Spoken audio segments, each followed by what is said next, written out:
Everyone, welcome back to my channel. कैसे हो दोस्तों आप सब? उम्मीद करती हूँ कि आप सब बहुत अच्छे होंगे। मैं अभी अच्छी हुई हूँ क्योंकि आप लोगों को पता है कि मेरा फ़ोन ख़राब हो गया था और मैं बहुत परेशान थी। मुझे तो लगा कि अब हो गया, क्योंकि देखिए इतनी जल्दी तुरंत फ़ोन लेना ये पॉसिबल नहीं है हमारे लिए। तो फ़ोन स्क्रीन उसका पूरा डैमेज हो गया था। अब समझ में नहीं आ रहा था क्या होगा क्या नहीं होगा। तो फिर कल रात में ही मैं फिर गई शॉप इनके साथ और मैंने दिखाया, तो भैया ने कहा कि हो जाएगा, वैसा दिक्कत नहीं है लेकिन थोड़ा सा टाइम लगेगा। तो मेरे आँख के सामने तो जैसे अंधेरा छा गया है, क्योंकि मैंने जो जर्नी स्टार्ट की थी वो मुझे शायद बीच में ही रोकना पड़ता। तो मैं बहुत परेशान थी, मीन्स रोए जा रही थी, आँख से आंसू गिरते जा रहा था। अब मुझे समझ में नहीं आ रहा था, और आप ऐसे कैसे बोल दोगे कि न्यू फ़ोन ले दीजिए, क्योंकि हमारे जैसे मिडिल क्लास फैमिली के लिए तुरंत तुरंत, चाहे आप कम ही प्राइस का क्यों ना लो, लेकिन पॉसिबल नहीं है, क्योंकि घर के खर्चे भी बहुत होते हैं और अचानक से अगर फ़ोन ख़राब हो गया तो फिर नया फ़ोन ले दो, बहुत प्रॉब्लम होता है। तो फिर ये तो समझ गए थे कि अब इसकी हालत ख़राब होने वाली है, क्योंकि यूट्यूब तो था ही, साथ बच्चों की पढ़ाई रिलेटेड सारा वर्क जो भी है सब कुछ उसी में रहता था। दोनों बच्चों का मैं उसी से संभालती थी, पढ़ाई से रिलेटेड, स्कूल से रिलेटेड मैसेज जो भी आते थे, जो सारा सब उसी में था। और अब अचानक से ब्लैंक, कुछ भी नहीं, खाली हाथ। तो फिर मुझे समझ में नहीं आ रहा था मैं क्या करूं। फिर ये भी डर लग रहा था कि पता नहीं मोबाइल बनने के बाद सारा डाटा डिलीट हो जाएगा, रहेगा नहीं रहेगा, क्या कर, तो बहुत सारा टेंशन दिमाग में चल रहा था और मोबाइल बनने में टाइम भी लगता। तो फिर हस्बैंड ने कहा ले लो, कोई नहीं, देखा जाएगा, अब क्या कर सकते हैं। अचानक कब किसके साथ कैसा सिचुएशन हो जाए कोई नहीं जानता, तो हर समय हमें खड़े रहना ही पड़ेगा उस सिचुएशन को पार करने के लिए, सॉल्यूशन से, उस प्रॉब्लम से बाहर निकलने के लिए, उसका सॉल्यूशन खोजने के लिए तो हमेशा हमें रेडी रहना ही होगा। तो फिर वही उस मोबाइल को हमने दे दिया बनने, और फिर एक नया मोबाइल हम लेके घर आ गए बजट के अकॉर्डिंग ही। तो अभी मैं उसी मोबाइल फ़ोन से ये वीडियो बना रही हूँ। तो युग के पापा चले गए थे और आज प्रीत घर में है, क्योंकि प्रीत का हाफ ईयरली एग्ज़ाम स्टार्ट हो गया है। तो बीच बीच में लीव हो के वो लोग के क्लासेस एग्जामिनेशन चल रहे हैं, तो वही वो आज घर में, आज उसकी छुट्टी है, कल से उसका फर्स्ट एग्जामिनेशन है। तो वो पढ़ रहा है उधर बैठ के और मैं इधर आ गई हूँ घर की साफ़ सफाई करने के लिए। और मुझे अपना बेडशीट काफ़ी टाइम से बदलना था, लेकिन आजकल आजकल करके मैं टाल रही थी।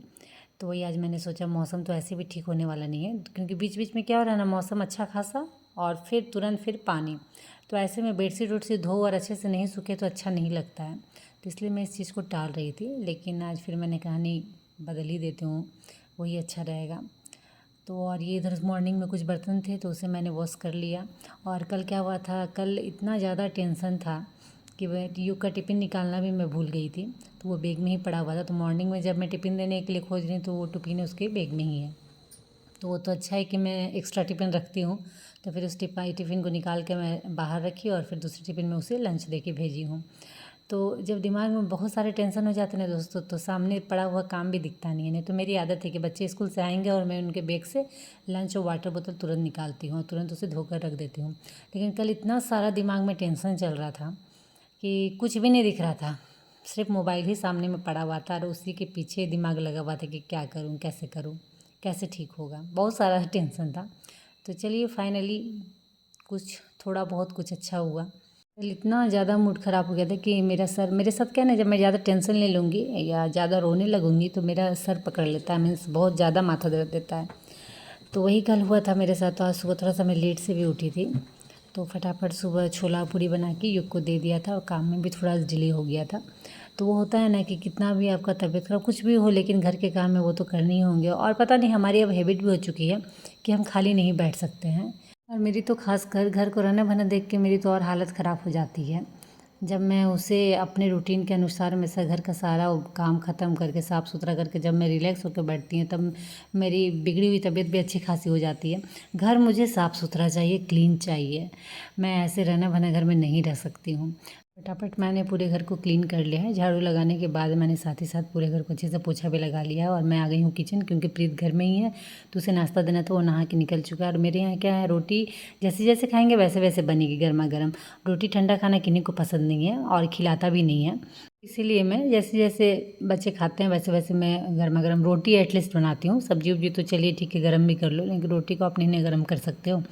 तो रोटी और भात ये दो चीज़ मेरे यहाँ जब खाने का टाइम रहता है, मैं जब खाने बैठते हैं उसी समय साथ ही साथ में निकालती हूँ ताकि गर्मा गर्म आराम से खिला जाए और अच्छा भी लगे। तो प्रीत को नाश्ता देने के बाद मैं नहाने चली गई थी क्योंकि मेरे घर के सारे काम हो चुके थे, तो मैं नहा के आ चुकी हूँ और यहाँ मैं खाने की तैयारी कर रही हूँ। तो भात मैंने बैठा दिया, पानी गर्म हो चुका था तो चावल मैंने पहले से ही धोकर रख दिया था। तो भात बनने के लिए एक तरफ बैठा दिया और आज ये ले आए थे पहाड़ी खुखड़ी, हमारे यहाँ इसे खुखड़ी बोलते हैं, आप लोग मशरूम भी बोल सकते हो क्योंकि टेस्ट वही आता है, लगभग वही रहता है। तो अभी मुझे इसको करने में बहुत ज़्यादा हेडेक है क्योंकि आप देख रहे हो कितनी गंदी मिट्टी मिट्टी है। अब मशरूम तो क्या होता है, जो आप दुकान से लेते हो वो साफ़ सुथरा धोया हुआ रहता है और ये एकदम ताज़ी मिट्टी के अंदर से निकाली हुई है। तो ये एकदम मिट्टी मिट्टी है, तो इसे भी धोने में जब तक इसे अच्छे से नहीं धोएंगे तो बनाने के बाद भी ये टेस्टी नहीं लगेगा, क्योंकि फिर मुंह में वो बालू मिट्टी का हल्का हल्का अगर आ गया तो फिर वो पूरी सब्ज़ी बर्बाद। तो अभी इसे धोने करने में बहुत मेहनत है, लेकिन वही है कि ये बहुत ज़्यादा टेस्टी लगती है और ये अभी बरसात के मौसम में ही मिलती है, ऐसे आपको ये मिलेगी नहीं। तो साल भर में एक बार जो चीज़ मिलती है उसकी कीमत ही कुछ और होती है। ऐसे आप इसको अभी बाज़ार में यहाँ लेने जाओगे बहुत दाम, तो ये मिल जाती है बहुत बार तो ठीक है, नहीं तो ऐसे तो आप बाज़ार में ले ही नहीं सकते क्योंकि बहुत ज़्यादा मतलब बहुत अच्छे प्राइस में ये बिकती है। तो वही है, तो इनको मिल गई थी तो ये लेते आए, तो वही मैं अभी बना रही हूँ। तो 3-4 पानी करके मैंने इसे अच्छे से धो लिया, पूरे जो भी मिट्टी लगी हुई थी मैंने पूरे अच्छे से साफ़ कर लिए हैं। और चलिए अभी इसे बनाते हैं। तो कढ़ाई में तेल मैंने गरम किया, उसमें तेज़पत्ता और प्याज का फ़ौरन डाला।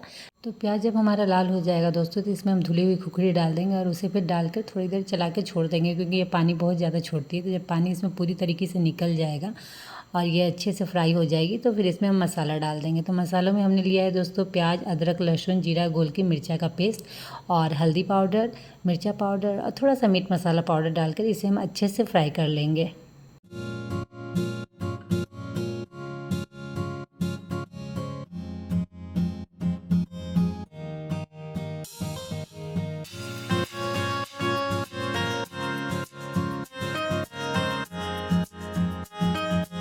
मसाले को पूरा अच्छी तरीके से भूंजेंगे, पूरे ये तेल जब छोड़ने लगे तो इसमें हम हल्का सा पानी डालेंगे, क्योंकि ये सब सब्ज़ी में दोस्तों ज़्यादा ग्रेवी अच्छी नहीं लगती है। सब्ज़ी जितनी लटपट हो उतना ही मज़ा आता है खाने में।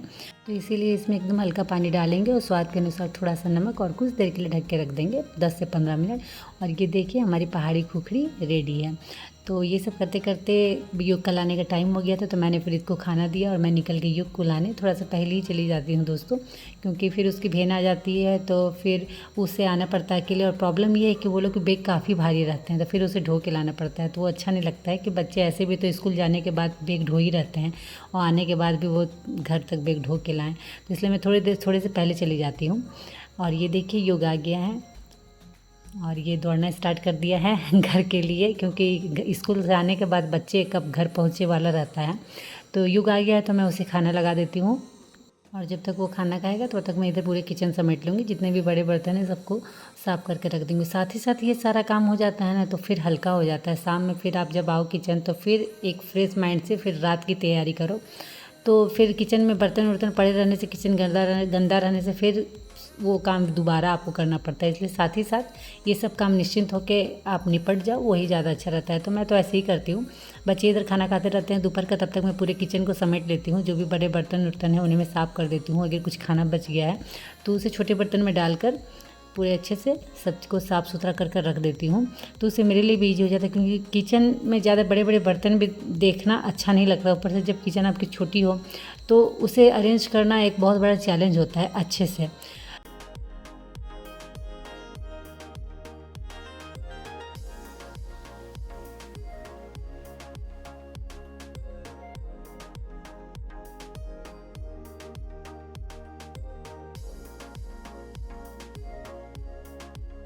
तो किचन के सारे बर्तन धुल के और किचन को भी मैंने समेट लिया है और बस बाकी है युग के बैग से वाटर बोतल और टिफ़िन निकालना, उसे मैं वॉश करके रख दूँगी। तो ऐसे धीरे धीरे करते करते हमारे सारे काम निपट जाते हैं। और अगर सही बात है, अगर हम ना रहे तो पता नहीं घर का क्या हो। तो इसी के साथ दोस्तों इस ब्लॉग का भी मैं एंड करती हूँ और उम्मीद करती हूँ कि आज का ब्लॉग आप लोग को अच्छा लगा हो। तो अच्छा लगा हो दोस्तों तो प्लीज़ लाइक करिएगा, शेयर करिएगा और मेरे चैनल को सब्सक्राइब कर लीजिएगा। तो चलिए आज के लिए इतना ही, मिलती हूँ आप लोग से नेक्स्ट ब्लॉग में। तब तक के लिए बाय और आप सब अपना ख्याल रखिएगा।